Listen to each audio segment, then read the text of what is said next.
This podcast contains discussion around depression and suicide. If you're experiencing feelings of sadness, depression, or thoughts of self-harm, stop and seek help now. There is someone waiting to talk to you right now on Lifeline's crisis hotline, 13 11 14, or call 000. This podcast may also contain unintentional coarse language and political incorrectness.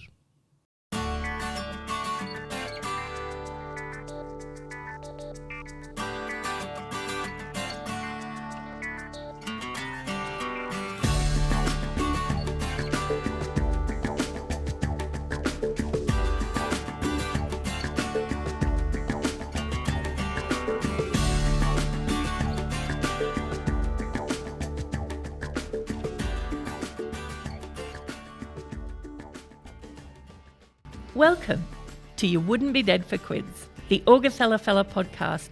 It's a no BS discussion about what life throws at you and how to deal with it. I'm Ruth Geis, and I'm here with the fella from Augustella himself, Graham Cotter, or as I like to call him, the Schitt's Creek tour guide. How you doing, Graham? Wouldn't be dead for Quids, Ruth. Good to hear. So this is episode 7, and today we were going to talk about identifying your reasons for living. But before we do that, I wanted to talk about rapid transformational therapy with you, Graham, just because it sounds so big, but in essence it's very simple, but it's also very powerful. What I wanted to ask you is what were your first sessions like? What did you learn when you've had a rapid transformational therapy session? Well, the rapid transformational therapy journey for me, Ruth, has been pretty amazing. And for me to be in this space is right out there in left field, because it was never my intention to be in this space. I've always sort of come from a world of business and those sorts of things. So the thing that, since I've been on this journey, is I've become to realise how powerful our minds are. And one of the things I always say is our mind responds to the words we say and the pictures we make. So change the words, change the pictures, change your life. And that's certainly been the case in my journey with the rapid transformational therapy and the techniques and the skills I've picked up sort of during that process. And it's been an amazing learning curve for me, because as I do each session, there's part of me, part of that touches me in some shape, manner or form. And when I did the training in Sydney back in 2018, that a lot of things become apparent to me as part of that process when I actually was a client for some of those sessions, because we did a lot of practice on each other's, and it was pretty amazing really how things from the past hold us back. It was 2 weeks and we did spent quite a lot of time sort of going through the techniques, but it was the practice sessions were critical, and then to watch Marissa Peer actually work with people who had particular issues, that it was incredible. But part of the reflection for me is that when I sort of thinking back to why I almost did what I did, probably 5-6 years earlier than that, become apparent to me, and it was pretty enlightening, sobering. I don't know how you describe it really. So what did it uncover for you? Part of the reason why I finished up in the situation where I had that depression was a direct result of a fear of failure. Part of that regression and going back to the reason why I had that fear of failure was actually a fear of failure, but it was also the fact that I was going to be punished for that failure. Mm-hmm. And it went back to when I went to school. I went to a Catholic school, and back in those days the teachers were predominantly nuns in the primary side of things, and they had black habits or dark brown habits, and basically all you could see was their face or part of their face, and we always referred to them as crows. Mm-hmm. And I've heard some horror stories over the years about nuns teaching. Yeah, and they were, I guess, they were testimony to that generation, and part of that regression, they were predominant. The reason I had that fear of failure and fear of being punished. Went back the very first day at school, I was flogged by one of them, and Augustella is not a very big town, so I ran home, and she gave me, I got such a fright that I wet my pants. I was only just 4.5 years old, so, and when I say flogged, I was sort of, she didn't hold back, and So, Mum had to change me and then give me a new pair of strides and take me back to school. I think my fingernail marks are still on the front gate of the school because I wasn't going in there.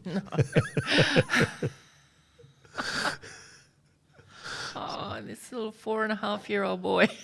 Oh, no. Yeah, and the reason that I got flogged was because my big brother pinched me drink bottle and I called him a bastard and she happened to be standing behind me. Oh. So I haven't forgiven him either. Not ready to let that one go. No, not ready to let that one go, no. And the same brother always called me Professor Egghead, so... Okay, so that might be for another session. Sounds like we may need. Yeah. So that's a pretty terrifying thing, but that's not the only thing that, so that was the first day of school. Yeah. And then the fear of failure, where did that come from? So, you got in trouble because you called your brother an appropriate name. Yeah. So, but then it didn't stop there.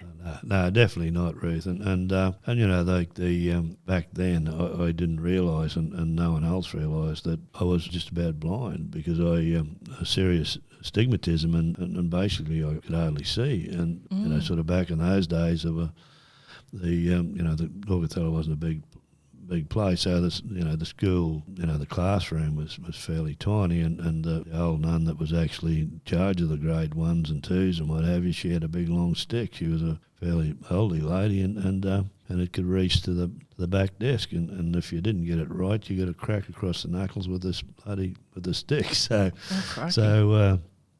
Yeah, and the fact that most of it was written on the blackboard, so I could hardly see the blackboard. So consequently, I got cracked across the knuckles on a number of occasions because I didn't know the answers because I couldn't read the blackboard. Had a real profound effect on the fear of failure and the fear of being punished.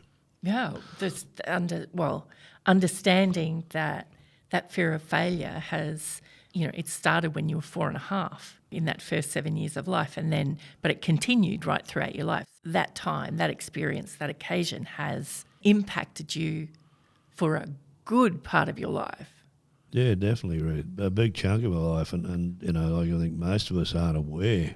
I certainly wasn't until I began this RTT journey of what an impact those events in our lives, especially in our childhood, have on our day-to-day life. Part of that learning was we're actually in a state of hypnosis from conception to 7 years of age because we're learning what programs how our behaviour and our emotional responses is that environment and the programming that was in place back during those years. And fear of failure and fear of being punished was well and truly ingrained in me during that period of my life. So the rapid transformational therapy helped you uncover that connection. Yeah. But then the next step is how do you dissociate? Oh, I don't know the word. What happens next? You discover and go, okay, now I get where the fear of failure has come from. Yeah. Yeah, so part of the process is you put that into perspective as to who you are today. Sort of. When I did the rapid transformational therapy back in 2018, part of that process was that you're not 4.5 years old anymore.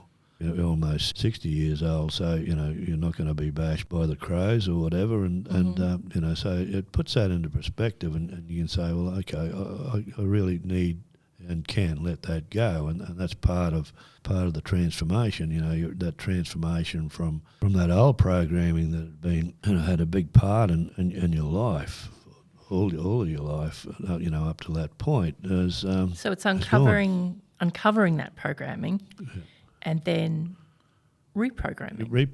Yeah, and that's why I do a recording, Ruth, and to actually change that, and that.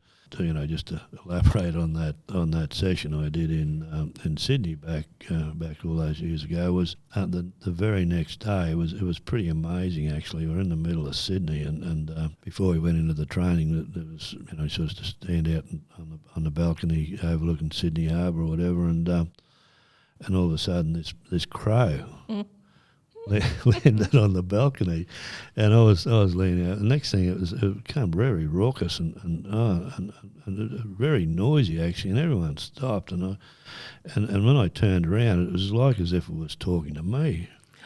And I smiled myself and I said, "Oh, fuck off," and it flew away. so obviously the crows have flown out of my life. So I thought it was pretty funny actually.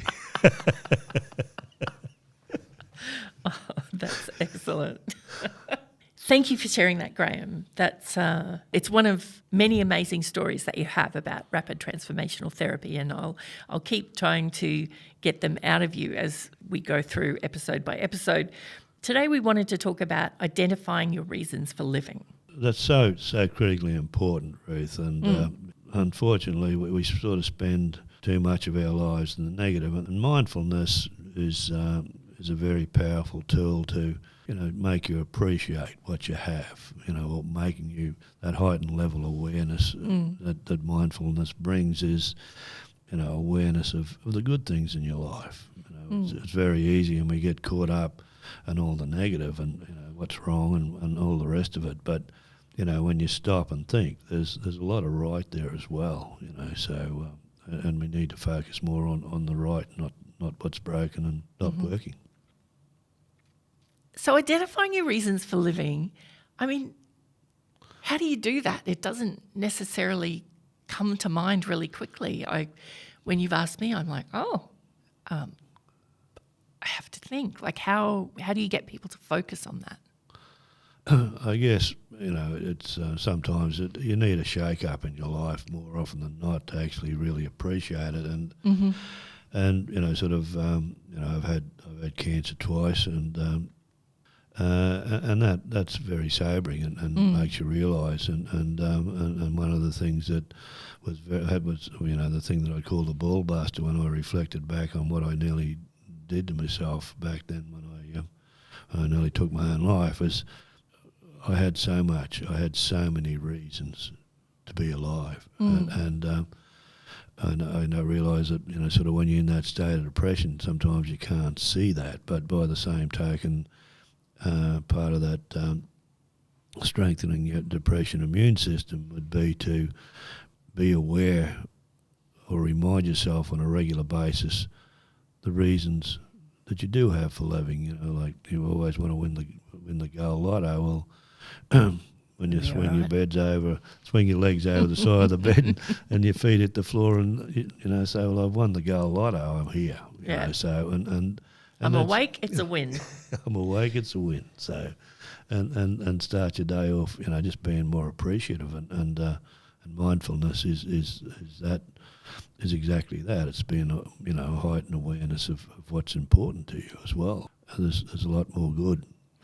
And what sort of questions do you ask to bring that out? Part of the RTT session, really. Well, part of the big part of the actual rapid transformational therapy is at the front end. It's nothing to do with hypnosis. It's one of the processes is that I wave my pen. I said, if this is a magic wand, what would you like as the outcome of this session? And it's pretty amazing, after you talk through that. It's saying not all of it's in relation to material stuff. It's more the emotional stuff. I want to be happy. I want to be. Feel good about myself, and there's certainly addictions and those sorts of things, and the reasons that are stopping you from reaching, getting to that where you want to be, and what's holding you back, and what have you done in the past, and a focus on how you want to feel or how you want to be after the session. So it was a young lass who. Wanted to be peacefully contented, and she'd never felt that in her life. And when we finished with the session, she said she felt strange, which was because she was at peace for the first time in her life, and not all these demons and torment that was part of her life, for all of her life for 20 odd years. Wow. So you would say to someone, if you had a magic wand, what would you want to do? Yeah. Well, what would you like to have in your life? What do you have in your life? I guess we're already, surrounded by a lot of abundance that we don't appreciate. We tend to focus on what's broken and what's not right, whereas, we need to sort of spend more time in that space where it's not about what we haven't got, it's what we do have, of what we already have. And, you got family and all those sorts of things. There's lots of good stuff, and, there's, if your main focus is on what's right, then, you can do something about what's wrong. Well, Graham, thank you so much for that. That brings us to the end of episode 7. And episode 8 coming up next week, what are we going to discuss? Trust our intuition, Ruth. We don't listen to our bodies anywhere near enough. Back in the days of the caveman and what have you, was that intuition that kept us alive, and we've lost that ability to trust that intuition, that gut feeling. That there's a lot of second guessing going on. To say there's some amazing research being done in that space, and incredible, really. So. Cool. Looking forward to that. So if you would like to talk to Graham about rapid transformational therapy, if you would like Graham to be your Schitt's Creek tour guide, as we like to say, then you can always pop onto the website kissbusiness.com.au. You will see what is rapid transformational therapy, and you'll be able to book a 30-minute consultation completely free just to see whether yourself and Graham might have something that you can work on together. Also, Graham has put together a meditation which is going to be up on YouTube, and so if you just look for Graham Cotter, the Orgothala Fella channel, you will see a meditation there. Don't forget to like and subscribe, and we will see you in episode 8.